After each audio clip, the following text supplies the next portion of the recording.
Good day, my dear students. Welcome to our class, Basic Industrial Control. I am Professor Neo Diases to handle this class for the whole semester. And I hope you will enjoy our class, and with our prayer that after the semester, you will learn many things about this subject. Industrial control is a very important subject, particularly if you are taking electromechanical course, electrical course, or any other allied courses. Why? Because this is really required, particularly in the industrial plant. Okay? So, as an introduction, I would like to orient you what we are going to do. No? Our policy, rules and regulations, of course, our obligations as a student. Now, in your class, I think you are only very few. You are not more than, less than 15, I think. That's according to your chairman. Well, it is good. This is already a very good number, especially if we have a face-to-face, and then we're having our actual laboratory. Then remember, we have plenty of instructional devices when it comes to motor controls. Not only motor controls, but even the different types of three-phase and single-phase motors. We have it there. There is no reason that you would not learn, particularly in acquiring or acquisition of skill on how to connect different types of motor controls. But first, I would like to remind you that maybe I will assign you into two groups, considering that you are less than 15. I might assign you into two groups. You can select your members and then choose a leader. Then submit it to me, okay? Because I am going to record it. Now, my way of teaching is, or my method of teaching is like this, no? I will give you the lecture. Of course, we are still a lecture using our whiteboard. I will explain everything there, particularly the diagrams. Now, this motor controls actually is quite difficult, particularly if you don't have basic knowledge on electricity. And at the same time, if you are not encounter the different types of motors, electric motors, then again there is a difficulty on that, because the prerequisite of the subject supposedly is electrical machines or AC/DC machines. That's the prerequisite before taking the subject, industrial control. But considering that you don't have this subject, because this is not actually a prerequisite in your curriculum, so I might give you some review on electric motors. No, you will know what are the different types of electric motors, the classification, because we have single phase and three phase. How many types are there in a single phase motor? How many types are there in three phase motor? So this will be discussed with you. If possible, I will let you see the appearance of this motor. And remember, we are only very particular of the leads out, ano bang mugawas ng mga terminal sa motors, because we need to identify this. Because when we say industrial control or magnetic controllers, it depends on the motor, no? Dili kay ang usa ka control, usa ka motor control can control all types of motors. No, it is not. Nasa specific na control sa kada motor. So we need to learn this, okay? And you know, I'm not fan of giving quiz, like it's a 1 to 10, like this, like that. What I am fan of is giving you problems, conditions. Of course, I'm going to explain the principle of operation and everything about that particular controller. Then after that, I will be giving you topics on designing. So we will be more on problems, just to avoid copying. So considering that you are already group, no? So what you will do when I give you the problem, what you will do first is you group yourself, brainstorming. Maybe you will use the Zoom, no? The Zooming way. Then, if not, maybe you will meet, no? Kamu nga grupo. Then, study, analyze, and then everyone, no, will participate in the discussion. Now, don't be silent, no? Because, you need to interact.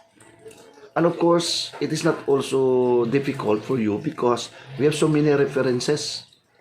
You can open the internet. You can open the YouTube. And I will give you the website. Okay? Regarding the YouTube. About YouTube. And then there are also times that I will only present YouTube. No? Itong mga connection being explained in the YouTube. Why? Because industrial control is not only good in the Philippines but throughout the world. Remember that. So kinahanglan nga makahibalo gid mo tanan ani. Then another one, during the brainstorming, you have to open up. You just give your ideas because during brainstorming, everything is correct because that is your own opinion. So when somebody is talking, you listen. If you have questions, you take note.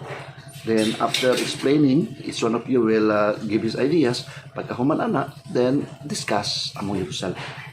Okay? Well, it is my desire that the group or the class will go to the campus, no, and go to our laboratory and do the actual connections. That's actually the problem, because as of now, we are not allowed to go to our school and then to do some laboratory activities because it's a violation. There is actually a memorandum that we will not allow students to get inside our laboratory. So to be safe, no, I will try to find out ways and means on how will you do the connection, no, actual connections. Not only connections, but in fact, including installations. No? Like for instance, this one. This is the sample of magnetic starter. No? I am using only here selector switch. Supposedly, I will be using a push button start. But this time, I tried to connect this. No, this is not found in the book. I designed the circuit here. So what I did, I used this one, serve as the start, stop. At the same time, can be considered also as an emergency button. And this is the magnetic starter. This is housed in a box, no? Then I will let you see the actual appearance of this, no? Katog yung tinuod nga nanatanan. Then this is, wala pa rin siya ikuan, mga lamps, indicating lamps, no? So this will be explained to you. Now, don't worry because I have plenty instructional devices. I can't get to instructional devices. We can do that individually. Then you can connect anytime, supposedly, if you are in a laboratory. But this time, well, mula bayram ning kaning COVID, and hopefully, maybe before the end of the semester, you can do the actual connections. Okay? Before, because in giving you the grade, this will be based on your activities. More percentage is given from your activities, not examinations. No? Examination, maybe it is only good for 30 or 40%, but the most of the percentage of your grade based on your laboratory activities. Mao man na siya pamaagi na to karon. Now, I don't like my students to be, shall we say, half-baked. Katungwa ra ba, you will be more on principle, you will be more on theory, but when it comes to skill acquisition, you do not know. Then it is really difficult to land a job because during your interview, you will be asked, or maybe it depends, no?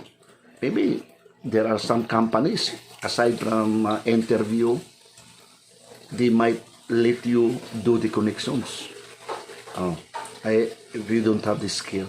So it is really difficult for you to be qualified in the position that you applied for. So, for me, again, I will help you. Mine only is, please cooperate. Orag na siya. Now, I will give you the diagrams, all the diagrams. Maybe handwriting lang. You know, I'm not fan of giving what we call finish diagram. I always write the diagrams, draw the diagrams, then explain the principles. Then you can copy it. Okay? You can copy it. Then remember, I'm going to collect that because that will serve as your compilation and then a requirement for the course. So after our class rather, after the semester, I will collect, you compile all the diagrams, then I will collect that because that will be one of the bases in giving you the grade. Okay? Well, of course, you have to do by your own. No? So there will be more instruction, no, what to do in terms of when it comes to compilation. So this point of time, how about our schedule? Now our schedule, I will not set a schedule, but I will only give you some announcement or information. I would say because I already a member of the group chat. So through the group chat, I will give you instruction that I already have a video on this particular topic. Then what you will do is just view it. Now you know what is the advantage of the video? You can view this any time of the day, any days of the week. You can review. So that is actually the advantage of having the video. Okay, so don't ever forget to watch the video that I always give to you. And then if you have some question, of course, if you have some questions, we have the group chat, then you may do so. Then I will answer it. Okay, I will answer it. Or if not, if you have the questions, then I will reserve that questions, the answer again during our video taping. So naana siya, ako na sa explain sa inyo kung unsa ang tubag sa inyong mga pangutana. Now please don't hesitate to ask questions. Okay? Don't hesitate to ask questions. And I would like also to remind you na if you have some difficulty, particularly the principal operation, well, you have the internet. Just simply Google it, and then it will come out. Then there are explanations. Okay, there is explanation. Another thing also, the text that I'm going to use is the AC/DC motor control by mover. Okay, again, AC/DC motor control by mover. This book is available in any bookstore in the city. You can find it there. And then that would be our textbook in this subject. And then, if possible, you should have your own. Okay, considering also that we don't have a face-to-face lecture. So what you will do, you will be keep on reviewing. And then when I give the lecture, of course, I will give you the details. I will explain that in details. But it is also nice to read the books. Okay, dito sa libro, while it is you will read the principal operation, at the same time it is already illustrated. Gi-illustrate na ang diagrams dito. Gi-explain dito ang flow sa current aron ma-energize ang imong part of the control, the holding coil. Then after that, mudagan ang imong motor. I-explain na sa rito tanan. So mine only is to demonstrate of how it is connected, how it is done. But even the troubleshooting and repair, I'm going to teach you that. Now, for instance, this is a magnetic contactor. This is a magnetic contactor. This is the overload relay. And then, of course, we have a push button. This is the three essential elements in magnetic starter. And we call this one as direct online magnetic starter. This is very common. Okay, this is only one type, one brand of magnetic contactor. We have so many contactors with different brands. In fact, I always telling my students that if possible, after connecting this brand, you get another brand so that you can familiarize everything. The construction might be different, but the standards the same. The terminal markings, the contacts are the same principle of operation, but it differs only in the construction. Okay, so we have different brands, I said. So you will encounter, I will show you that, no? Ang kanang atong mga parts. And then of course, like for instance, this one, no? This is also very common. You have the up and down. Up and down. So I will explain this. Then there's also a possibility that I'm going to connect this, no? There is really a magnetic contactor, overload relay, and then at the same time, we have this, and then we have a motor. So, what is the function? Where will you use this? When you will use this? So that will be explained to you. Then, of course, we have also here a type of control. We have also the, what we call, the indicating lamps. We have the push buttons. This is a flash type push button. Stop. Red gani stop. Green gani. Green gani ang dini makita. Then that is start or on. Okay? So, again, this is only an orientation of the subject. Our proper class will be in the next video. Okay, you watch out. Again, you group yourself into two, considering that you are less than 15. You choose a leader, then list down the members of the group, and then you can submit that names through our group chat. Okay? Now, my number is, okay, take note. My number is 0935 75 That's my number. Wala ko yung number nga gigamit except that one. But of course, sabota. You can ask questions. You can call me, but not during bedtime. Okay?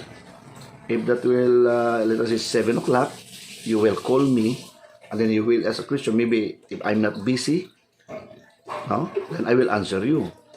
But if I can't answer you, just put that in the group chat, then I will answer it. Or if not, I will preserve that questions, and then that will be answered for the next video. Okay? Saan na siya? So, I hope that you understand. I will make it sure that you will really learn. No? And then we just pray and hope na mula bay running kaning epidemic karon sa COVID, and then we can go to our laboratory sa USTP. But then I would like also to request to our dean, no? Kung makaana ba mo rito individually, i-schedule ta mo in a way. Aman, di lang din mo magtapo. Maybe mo atulad to by pair lang siguro. Lain ang buntag, lain ang hapon. Then we will, maybe I will try to find out, no, kung makaya ba nato na siya. Okay, kung if you are fourth in the class, then kana problema na siya, but you are less than 15 eh. So maybe you can go to our laboratory by pair. Kaya di masama ayo kung ikaw ra pud usa. May matunduan mo, kaya at least tinudluay mo. Now, rest assured, you will be given instructional devices. Kamo kayo mag-connect. And then also, ako lang i-remind sa inyo, when you, if ever it will happen, bring your own tools. You have, you will buy, if it is not available, no, you buy Phillips screw. You buy also flat screw. Then you have this long nose pliers, and then diagonal cutting pliers, or you will also have the wire stripper. Possible you will have the wire stripper. That is also very important tool. And don't ever forget, if you could also provide VEM tester. Ang VEM tester mo na nagtawag na ito, multi-tester. Mga sanwa, like that. That is, others call it multi-tester. But for me, I will call it a VEM tester. VEM because you can adjust the tester into 3 measuring instrument. And then what is this?